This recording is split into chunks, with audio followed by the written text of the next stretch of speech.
सन 2020 में एक अमरीकी डॉलर 8 तुर्क लीरास के मसावी था।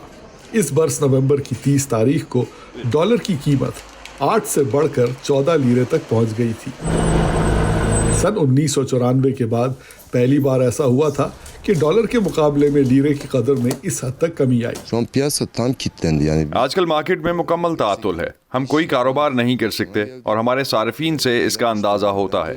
आटे, तेल और चीनी जैसे रोजमर्रा इस्तेमाल की अशिया की कीमतें मुल्क भर में बढ़ी हुई हैं। fiyatlarını yükseltmesine रोटी की कीमत को हमने सिर्फ 21% बढ़ाया है, जबकि हमारे अपने अखराजात में 40% से ज्यादा इजाफा हुआ है। इस वक्त हम सब बुनियादी जरूरियात पर गुजारा कर रहे हैं। लीरा की कीमत में कमी से तामीराती सनत समेत बहुत से कारोबार शदीद मुतासर हुए हैं, क्योंकि खाम माल डॉलर में खरीदा जाता है। Dövizdeki artış ya da dolar ज़र मुबादला की शरह बढ़ने और डॉलर के ऊपर जाने से लोहे, सीमेंट और ईंटों की कीमतें बराह रास्त मुतासर हुई हैं। इसी वजह से ठेकेदारों का काम कुछ सुस्त रवी का शिकार है और नागुज़ीर तौर पर इसकी वजह से हमारी फरोख्त भी कम हो गई है।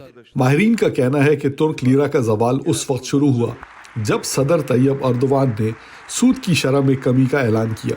तुर्की का सेंट्रल बैंक अर्दवान की हिदायत पर अमल करते हुए सितंबर से लेकर अब तक 3 मरतबा शरह सूद में कमी कर चुका है, जिससे अब सेंट्रल बैंक की खुद मुख्तारी के बारे में खदशात पैदा हो रहे हैं। ve yüksek faizden दुनिया जानती है कि मैं बुलंद शरह सूद के कितना खिलाफ हूँ। मैं इसके हक में न पहले कभी था, न आज हूँ और न ही आइंदा कभी हूँगा। तुर्क सदर का ख्याल है कि अफरात ज़र की वजह सूद की बढ़ती हुई शरह है।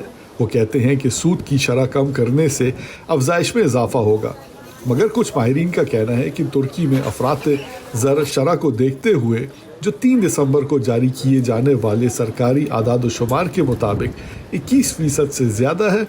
सदर अर्दवान के नज़रियात गैर रवायती हैं।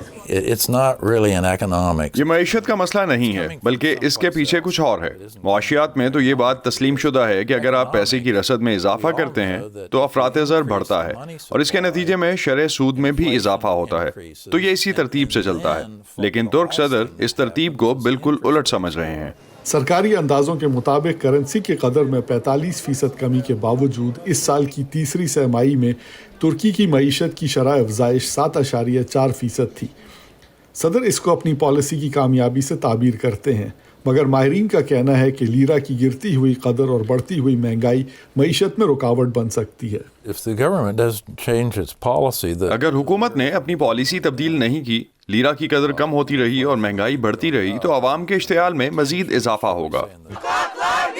इस्तांबुल समेत तुर्की के कई शहरों में सड़कों पर एहतजाज किया गया और मुजाहिरीन ने लीरे के जवाल की मजम्मत की और हुकूमत से मुस्ताफ़ी होने का मुतालबा किया, मगर पुलिस ने मुजाहिरीन को मुंतशिर कर दिया।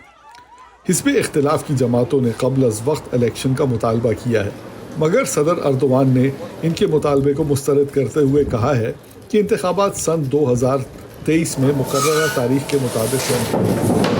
अज़ल साहिनकाया की रिपोर्ट के साथ अब्दुल अजीज़ खान, वॉइस ऑफ अमेरिका।